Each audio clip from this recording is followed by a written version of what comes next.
There are plenty of reasons to find yourself on the Emerald Isle. The quality of its deer stalking is as good as an authentic pint of the black stuff.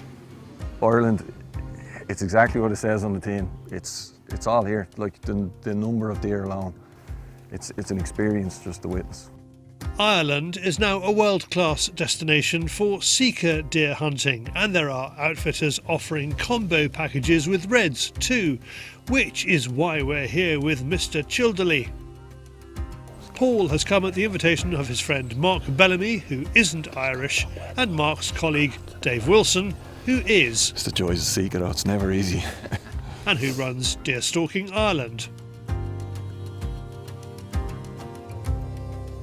We're here again. You've eloped. Last time we were in Wiltshire. And we've just popped up in Ireland. We certainly have. We're up in the north in Donegal. Yeah.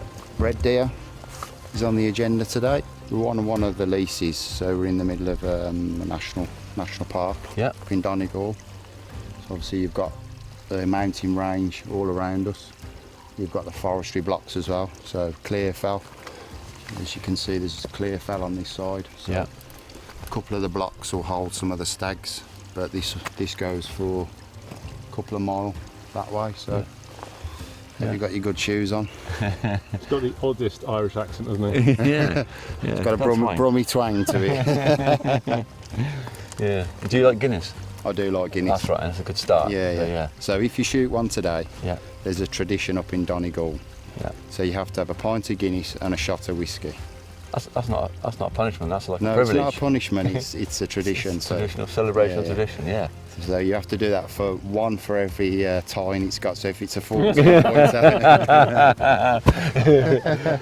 if it's a 14 pointer, we'll be carrying them out of there. We shoot a I can always spiker. Yeah. I think we shoot a spiker. Yeah.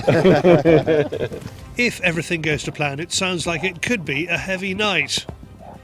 Before we go too far, Paul wants to make sure that everyone realises there's a reason why he's not carrying the Sako S20. Right, so basically people are going to say, what's this, Mr. Childerley's being lazy and not carrying his riders? Do two things. One, I got a bad shoulder and it is still really bad. So if we're doing some mountainous bog areas, it's going to knack my shoulder. But you just mentioned... I have to carry the rifle for you because I'm guiding for you. That's a rule in Ireland. Yeah, which I quite like in this rule. But I'm not dragging it off for you. You shoot it, you drag it. Perfect. No, I'll help. Don't worry. Brilliant. Mark and Paul scan the woodland while keeping an ear out for those roaring stags. Unfortunately, using your own call is not allowed in Ireland. Working our way along the track, there are plenty of deer to see. There are a lot of hinds and no stags suitable to take. Then we hear roaring, which means we can focus our efforts. We drop down a ride to investigate. We've got the wind in our favour, so we'll walk down, cut him off, and hopefully... It sounds like there's two.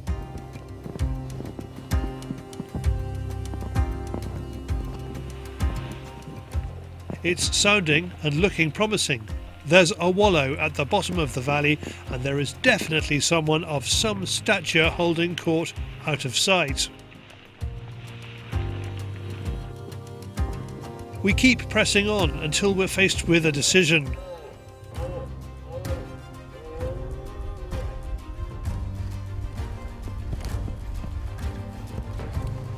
Paul has a shot from here, but we can't see if the animal is on the far side of the stream and therefore off Mark's ground.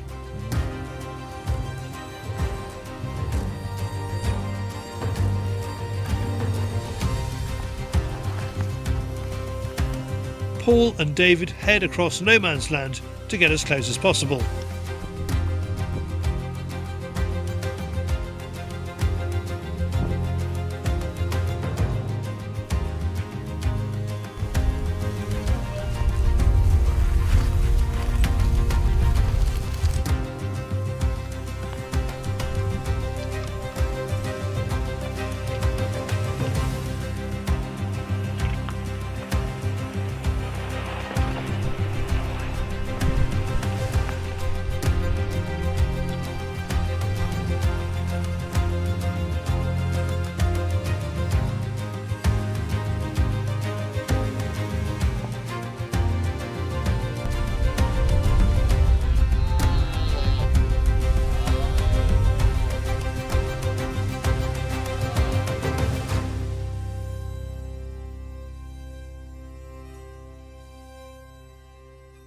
So we couldn't shoot. The stream is the boundary line, and the stag was rounding up the hinds and decided to push them over the boundary line into the national park. So it's a no-no, even if it's 5 foot in. Unfortunately, we can't do it. So we did that amazing stalk. Yeah, all that hard work, all the bog work, crawling on our hands and knees. That's hunting, I'm afraid. So. Never mind, there is still a Guinness at the end of the rainbow, and tomorrow we're on Sika. Now, although we have a Sako S20 with us, this is Dave's rifle. Paul was going to travel with a Sako 90. Once again, we fell foul of red tape. Even with applications in weeks before travelling, Paul didn't get the green light in time.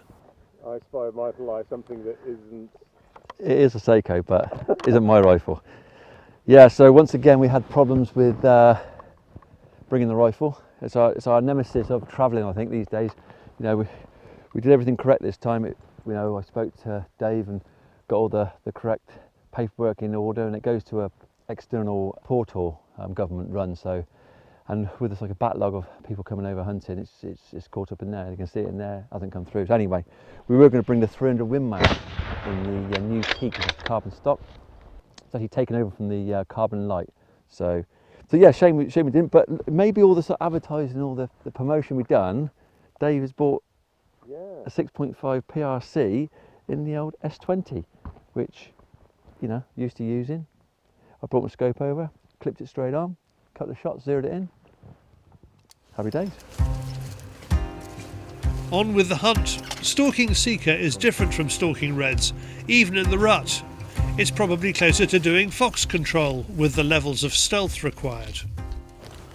Dave has been shooting Sika all his life and finds them super exciting. I spend more time without a rifle studying them and trying to do my homework and trying to learn and understand them, but they're so unpredictable. That's why so many people like to come. That's why so many people want to hunt them. It's the challenge, it's the excitement. They're so aggressive, they're so vocal. Even here in the background, like there's one calling away down the bottom. So it's, yeah, they're a special animal to hunt. There are definitely stags here. Mark and Dave had been whetting Paul's appetite with some of the trail cam footage from this very woodland. But there's nothing tonight. The following morning, it's an early start and we head to a different area. The plan is to intercept the Sika as they head back into cover from their nighttime feeding lower in the valley. The temperature has dropped, so we're hoping it'll get the rut going. With better light, we go for broke and take the party to them.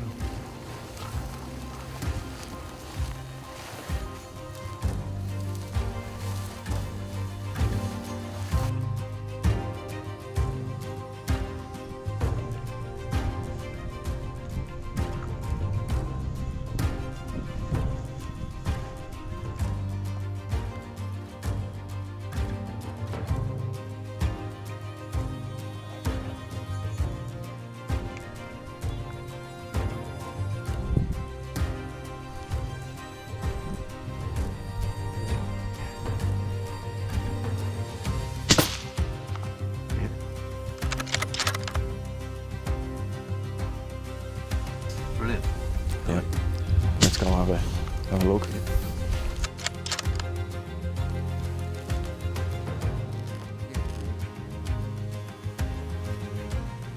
As mentioned earlier, Paul is using Dave's S20.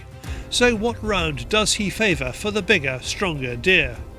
My father has 3 Sakos, different models. I have 2 Sakos. I have a Sako 75 Armoured Heavy Barrel as well that I've had for the last number of years. I went for something a little bit different than the PRC.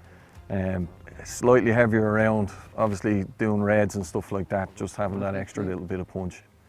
That was the main reason for it. But again, the recoil and stuff in the PRC is very similar to the 6.5 by 55. It's a dream to shoot. But enough welly to deal with the Sika because they're notorious for being hardy. Absolutely, you can see, you'll see on the video.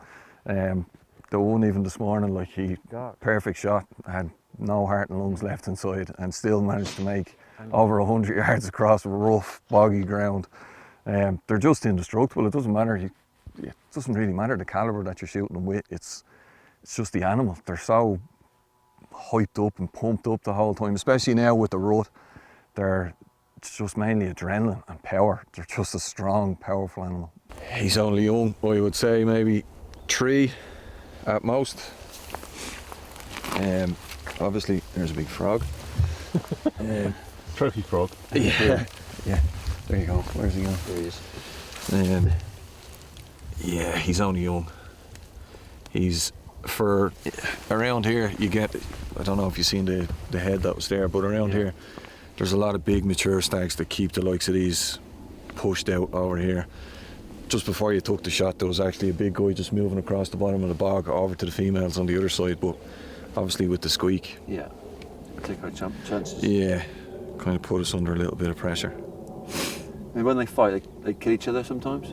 Yeah, we actually only had a landowner last week sent me a picture of a stag. His house is nowhere near the road, and a stag that had been killed and left just in the middle of he has a walkway up through his forestry. They do a lot of damage, very aggressive.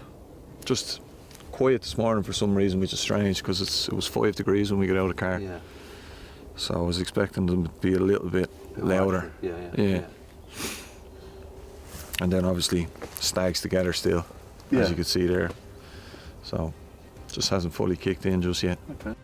Once Dave has grallocked the stag, it's a decent drag to the car to get everyone warmed up. It was so nearly a rut double.